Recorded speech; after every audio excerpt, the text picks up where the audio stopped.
When I first stumbled across the cabin, it was almost by accident, the kind of oddball listing you'd expect to see on one of those half baked property auction sites where most of the deals turned out to be little more than swampland or shacks collapsing in the woods. And honestly, that's exactly what I thought it was when I noticed the auctioneer was starting the bidding at 25 cents, less than the cost of a stick of gum. And at first, I laughed, shaking my head at the absurdity of it. All, but something inside me whispered that I should take a closer look because even the strangest things sometimes hide opportunities. And so, out of curiosity more than expectation, I threw in a bid.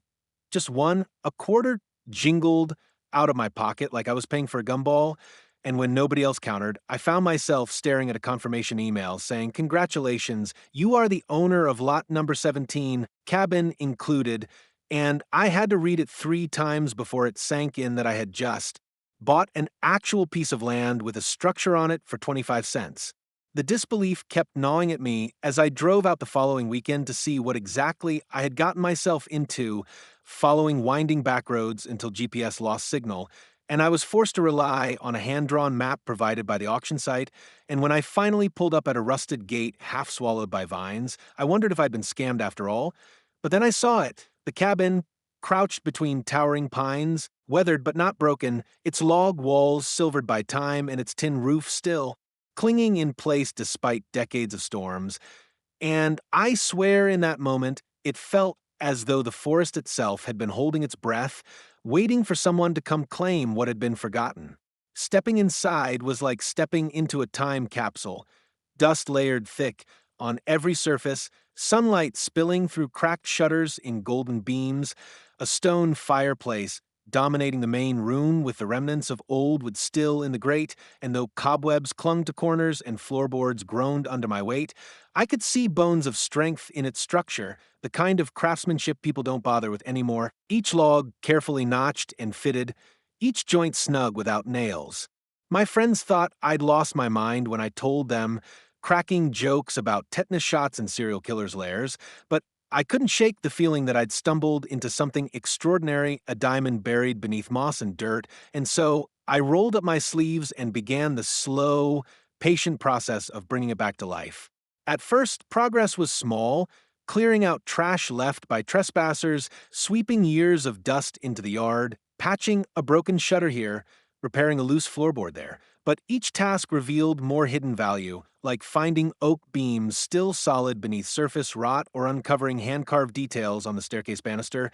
And as weeks bled into months, I poured myself into the cabin with every spare hour and dollar I could muster, sanding, staining, painting, learning carpentry from. Online tutorials late at night, and little by little the place transformed from derelict shell to rustic haven. By the end of that first summer, I had the roof resealed, the chimney swept, and solar panels installed to provide electricity because the property was too remote to easily connect to the grid. But that remoteness also gave it a charm that money couldn't buy. And I remember sitting on the porch one evening, watching fireflies dance in the twilight, realizing that for the price of a quarter, I now own something priceless. Word started spreading among locals about the quarter cabin, as they called it, and some folks even came by to gawk, shaking their heads in disbelief that anyone could have scooped up such a place for pocket change, and though most congratulated me, a few dropped hints that I should be careful, that the Homeowners Association, yes, even out here where cabins dotted the woods more sparsely than houses in town, might take an interest. I brushed it off at first, figuring an HOA wouldn't care about a forgotten shack at the edge of nowhere. But unease stirred when a neatly folded letter appeared in my mailbox one day, bearing the emblem of the Whispering Pines Homeowners Association, welcoming me to the community and politely reminding me of covenants and guidelines that all property owners were expected to uphold. The tone was cordial enough, but there was an undercurrent of authority, the kind that assumed obedience without question, and though I set it aside, more letters followed, one cautioning me about unauthorized renovations, another noting possible violations of landscaping rules, and eventually one that outright suggested that the cabin might not rightfully belong to me, as the HOA had long maintained oversight of unclaimed properties within its bounds. That last part stuck with me, a chill creeping into my spine, because I knew from the county deed records that the cabin was mine fair and square, free of liens, taxes paid up to date, but the arrogance of their claim rattled me, and I started noticing little things I hadn't before, like unfamiliar tire tracks on the dirt road leading to my gate or footprints in the mud near the porch after a rainy night. Still, I pressed on with my work, pouring not just sweat, but soul into the place, until 1 year after that first bewildered drive down the forest road, the cabin had become a showpiece. Polished hardwood floors, antique furnishings restored to glory, a stone patio out back, overlooking a stream where deer came to drink, and thanks to a lucky discovery of rare timber rights bundled with the property deed, the land itself was valued at nearly $10 million by appraisers who couldn't believe. My luck. Newspapers ran stories, investors came sniffing around, even reality TV producers reached out. But beneath the excitement lingered the dark shadow of the HOA, whose letters had grown sharper in tone, culminating in one final notice delivered by hand, stamped in red. Ownership of lot number 17 is under review. The Whispering Pines HOA asserts custodial claim. When I read that line, my stomach dropped because it was no longer just idle threats or bureaucratic nagging. This was war brewing, and though I had started with nothing more than a quarter and a dream, I knew the fight ahead might cost me far more than I had ever imagined. The first time I realized the HOA wasn't just bluffing was early one morning when I heard the crunch of tires on gravel outside my gate, a sound that didn't belong at that hour, and when I peered through the cabin window, I saw a pair of white SUVs with the Whispering Pines emblem on the doors, their hazard lights blinking as if to announce authority, and out stepped three men in crisp polo shirts tucked into khakis, clipboards in hand, moving with the kind of officious confidence that said they were used to being obeyed. But this was my land, my cabin, and the gall of their intrusion set my blood boiling. So I strode out onto the porch before they could even unlatch the gate, calling down with as much steel in my voice as I could muster that they had no right to be there, that this was private property, and one of them, a tall, silver-haired man who seemed to be the leader, simply smiled a tight, patronizing smile and said, "Sir, as representatives of the HOA, we have authority to conduct inspections of all properties within our jurisdiction," to which I snapped back that their jurisdiction ended at my fence line, but they only exchanged glances, scribbled notes on their clipboards, and retreated with the promise that further action would be taken. My hands were trembling by the time they drove off, not just from anger, but from the realization that this was no longer about paperwork or letters. These people were willing to cross physical boundaries, and I knew that meant things could only escalate from there. Over the next few weeks, the harassment intensified. I'd find warning notices nailed to my gate about supposed unauthorized structures, which I assumed referred to the shed I had built for tools, or about non-compliant roofing material, despite the fact that the solar panels were fully permitted by the county. Not that the HOA cared about actual legality, they cared about control. They began sending certified letters by the dozen, each one threatening fines, liens, even foreclosure proceedings if I didn't remedy the violations, and though I knew from research that their power was limited, they couldn't just steal a property outright without due process. The constant barrage was exhausting, a war of attrition meant to wear me down until I caved. At night, I'd hear the faint hum of engines idling on the road, headlights flickering between trees, as if they wanted me to know they were watching, and once I found a drone hovering low over the cabin roof, its camera lens glinting in the sunlight before it zipped off when I threw a rock at it. Friends suggested I hire a lawyer, and reluctantly I did, retaining a no-nonsense attorney named Marjorie Keene, who specialized in property disputes and had a reputation for being a bulldog in court. She was blunt with me from the start, warning that HOAs thrived on intimidation and loopholes, that while the deed was ironclad in my favor, the HOA would likely try every trick in the book, filing false claims, dragging out proceedings, burying me in legal fees, to push me into either selling to them at a community-friendly price or abandoning the fight altogether. But I told her I wasn't about to give up what I'd poured my heart into, not after investing sweat, time, and love into resurrecting the cabin from ruin. And when she saw the conviction in my eyes, she nodded and began drafting counterclaims, demanding cease and desist orders for trespassing and harassment. Meanwhile, I fortified my defenses in other ways, Cameras mounted on the porch and trees, motion-activated lights, even a tall wooden fence around the property line that I built myself, each post hammered into place as an act of defiance. And I admit there was a grim satisfaction in watching the HOA patrols slow down when they saw the security system blinking red, realizing I was no pushover. Still, the psychological toll grew heavier with each passing day, especially when I discovered the HOA had begun spreading rumors among locals, whispering that I had acquired the property illegally, that the auction had been a sham, that I was squatting on land meant for community use. And though most people who knew me dismissed it as nonsense, the seeds of doubt had been planted, and even store clerks or neighbors I barely knew started giving me cautious looks. One night, after returning from town, I found the cabin door ajar, though I was certain I had locked it, and inside nothing was stolen, but several drawers had been rifled through, papers scattered across the floor, and in the middle of the table sat an HOA letter, neatly folded, as if to remind me that they could breach not just my legal defenses, but my sanctuary itself. That was the moment my fear crystallized into fury, and I swore I would not be bullied into submission.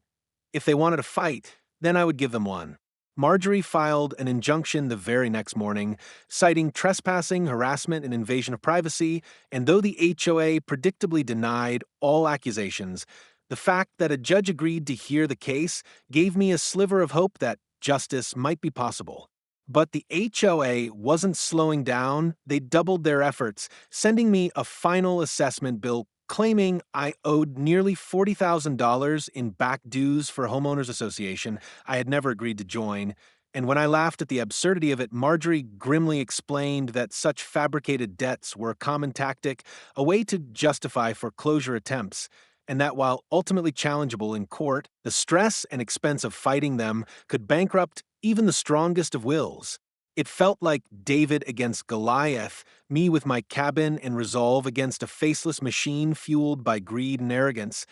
But what they didn't count on was my stubbornness, the same stubbornness that had driven me to salvage a forgotten shack in the woods and transform it into something of immeasurable value. Late at night, when exhaustion clawed at me, I'd sit by the stone fireplace, flames crackling, and remind myself that this wasn't just about property or money. It was about standing up to bullies who believed they could rewrite reality to suit their own desires. And as I stared into the embers, I made a vow that no matter what storm was coming, I would hold fast, for the cabin was more than wood and stone now. It was my soul, made manifest, and I refused to let anyone take that from me. The courtroom smelled faintly of polish and paper, a sterile stage for the very human battle unfolding, and as I sat beside Marjorie at the defendant's table, staring across at the cluster of HOA representatives with their smug expressions and stacks of binders,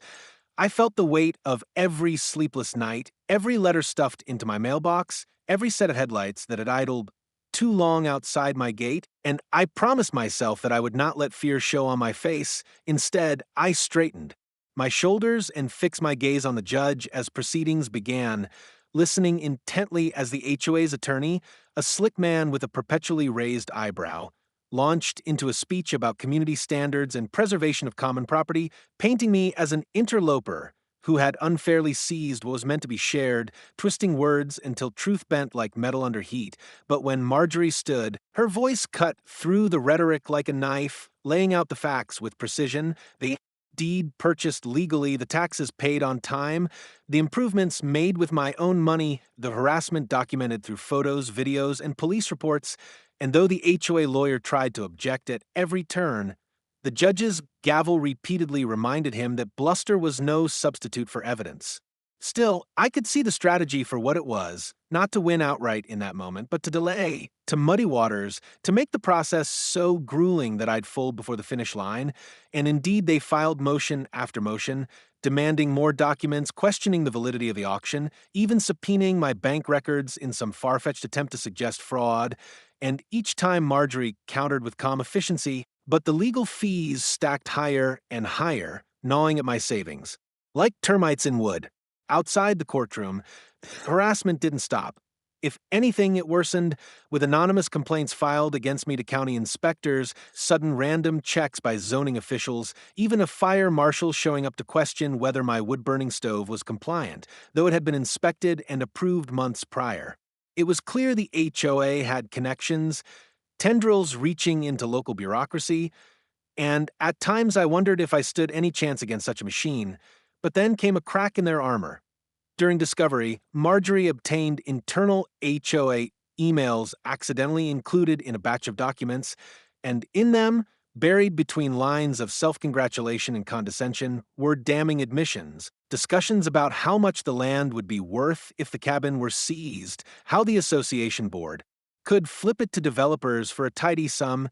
even acknowledgments that the auction had been legitimate, but that they could always manufacture grounds to dispute ownership. Reading those words ignited something in me, a righteous fire hotter than any anger I'd felt before, because now it wasn't just suspicion but proof. They were not guardians of community standards, but predators in polos, circling me not because I had broken rules, but because I had stumbled onto a prize they wanted for themselves. Armed with this evidence, Marjorie built a counterattack, filing suit not just for harassment, but for attempted fraud, malicious prosecution, and civil conspiracy, and suddenly the tone shifted in the courtroom. The HOA's attorney, once so smug, began tripping over objections. The board members avoided eye contact, and though the case was far from over, I could sense their confidence wavering. Yet victory was not immediate. Months dragged by in a haze of hearings, depositions, and motions, each one draining more from me emotionally and financially.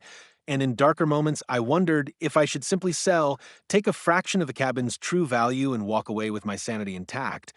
But then I'd step onto the porch at dawn, watch mist curl over the stream, hear the trill of birds echoing through the forest, and I'd remember why I fought, why I couldn't let greed strip away the miracle I had nurtured from rot and ruin. And then came another blow. One morning I woke to find eviction notice spray painted in red across the cabin's door, my fence slashed, my solar panels smashed by rocks, and though I had cameras, the culprits wore masks moving with chilling precision, and when I showed the footage to police, they shrugged, muttering about lack of resources and how hard it was to pursue masked vandals, but I could see in their eyes the hesitation born of politics, the unspoken fear of crossing the well. Connected HOA. Rage nearly consumed me, but instead of collapsing, I doubled down, hiring private investigators with what little I had left, and within weeks they uncovered more rot beneath the HOA's polished veneer. Kickbacks from contractors, misuse of association funds, even bribes to local officials, a web of corruption that explained the relentless pressure against me. When Marjorie presented this to the court, the judge's expression hardened, and for the first time, I felt the scales tipping not just toward fairness, but toward justice, though the war was far from won. Still, the psychological toll wore deep grooves into me. I stopped sleeping full nights, every creak of the cabin making me reach for the shotgun I kept by the bed, every envelope in the mailbox sending a spike of dread through my chest, but I clung to stubbornness as my lifeline, repeating to myself that the HOA could break my things but not my will, and slowly, piece by piece, I began to turn their own tactics against them, holding press conferences with local reporters, sharing the leaked emails with journalists who devoured the story of the quarter cabin versus the HOA, and soon the public tide turned,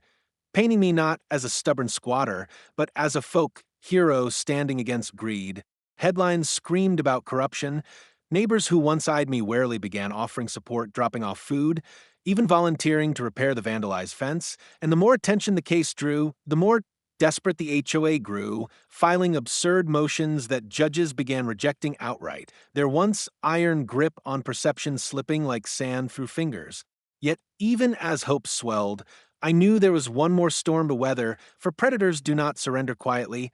And as the final trial date loomed, whispers reached me that the HOA had one last card to play, a maneuver that could strip everything from me if I wasn't prepared. And though fear gnawed at me, I steeled myself with the knowledge that I had come too far, endured too much, and unearthed too much truth to ever back down now, no matter the cost. The day of the final trial dawned gray and heavy, clouds sagging low over the courthouse as though the sky itself knew what was at stake, and as I walked up the stone steps with Marjorie at my side, briefcase clutched so tightly my knuckles turned white, I could feel the eyes of both supporters and skeptics on me, The small crowd that had gathered outside holding signs that read Protect Property Rights and No More HOA Corruption, their voices buzzing like a hive as reporters shoved microphones toward us, asking if I thought justice would finally be served. And though my stomach churned, I forced myself to meet their gaze and say, this isn't just about me or a cabin, it's about standing up to those who think they can take what doesn't belong to them before pushing through the courthouse doors into the fluorescent-lit battlefield that had consumed the past year of my life. Inside, the HOA contingent was already seated, their attorney fidgeting more than usual, his stack of documents looking less like a weapon and more like a shield, and when the judge called the session to order, the tension in the room was thick enough to choke on. The HOA's final card, as I had been warned, came in the form of a claim that shocked even me. They alleged that the original auction had been unlawful because the property was never meant for private sale, asserting that decades earlier it had been designated as community common land, and though no such designation appeared anywhere in county records, they produced what they claimed was a rediscovered deed amendment, signed by long-dead board members from the 1970s, a yellowed, stamped document that, if authentic, could append everything. My heart lurched as I read the photocopy handed to us, because though it looked official, there were odd inconsistencies, the seal blurred, signatures in different inks, phrasing that didn't match legal language of that era, and Marjorie's eyes narrowed as she whispered, "This smells like forgery." We moved quickly, requesting the original be examined, and after tense exchanges, the judge ordered the document into evidence pending forensic analysis. Weeks of waiting followed, a purgatory where every day felt like walking a tightrope over fire, but then the report came back with clarity that cut through the fog. The amendment was a fake, cobbled together from scans and modern print techniques, a forgery so sloppy in places that a signature had been lifted directly from another document, and when the forensic expert testified, the HOA's lawyer squirmed in his seat, while board members shifted uncomfortably, the illusion of authority. Unraveling thread by thread, Marjorie seized the momentum, presenting the jury with the leaked emails, the investigators' findings of financial misconduct, the vandalism reports, and finally the evidence of forgery, weaving it into a narrative so damning that by the time she finished her closing argument, I could see jurors shaking their heads in disgust at the blatant greed and corruption laid bare before them. The HOA's attorney tried to salvage dignity with half-hearted appeals to community cohesion and shared responsibility, but his words rang hollow echoes in an empty chamber, and when the jury returned after only 3 hours of deliberation, the verdict was as clear as the sunlight breaking through the clouds outside. The HOA's claims were dismissed with prejudice, my ownership affirmed beyond challenge, and damages awarded in my favor for harassment, trespass, and malicious prosecution. Some large enough to sting, but more importantly, a public declaration that I had been right all along. Relief crashed over me like a wave, and for the first time in months, I felt my chest expand freely, no longer constricted by the weight of looming loss. But even as reporters swarmed, asking how I felt, I thought not of victory laps or money, but of the cabin itself, the quiet porch overlooking the stream, the whisper of wind through pines, the sanctuary that had become both battleground and refuge. And I longed only to return there, to sit in peace and breathe without fear. Yet the story didn't end at the courthouse steps, for the fallout was seismic. The HOA board resigned in disgrace, several members faced criminal charges for forgery and embezzlement, and state lawmakers, seizing the publicity, began pushing for reforms to curb the unchecked powers of homeowners associations, citing my case as proof of systemic abuse. Locals who had once doubted me now shook my hand at the general store, neighbors left baskets of food at my gate, and the same newspapers that had once questioned whether I was a squatter now hailed me as the quarter cabin man who beat the HOA. Offers poured in from developers, television producers, even luxury resort companies waving blank checks, but I turned them all down because the cabin was never about profit. It was about preservation, resilience, and the stubborn belief that something beautiful could be wrestled back from neglect if someone simply cared enough to fight for it. 1 year after the verdict, I stood once more on that porch as the sun rose over the treeline, the cabin gleaming with fresh stain, the fence rebuilt stronger than ever, wildflowers swaying where once there had been scars of vandalism, And I realized that though I had bought it for a quarter, its true worth could never be measured in dollars. Not even the 10 million appraisers now claimed it was valued at, because what I had fought for was not land or timber or stone, but dignity, the right to stand against bullies and say, "No, you cannot take this from me." The forest seemed to sigh in agreement, leaves rustling in a gentle chorus, and for the first time in a long time I felt at peace, knowing the battle was over and the cabin was mine forever, not just by law, but by blood, sweat, and unyielding will, a legacy I vowed to protect for as long as I drew breath.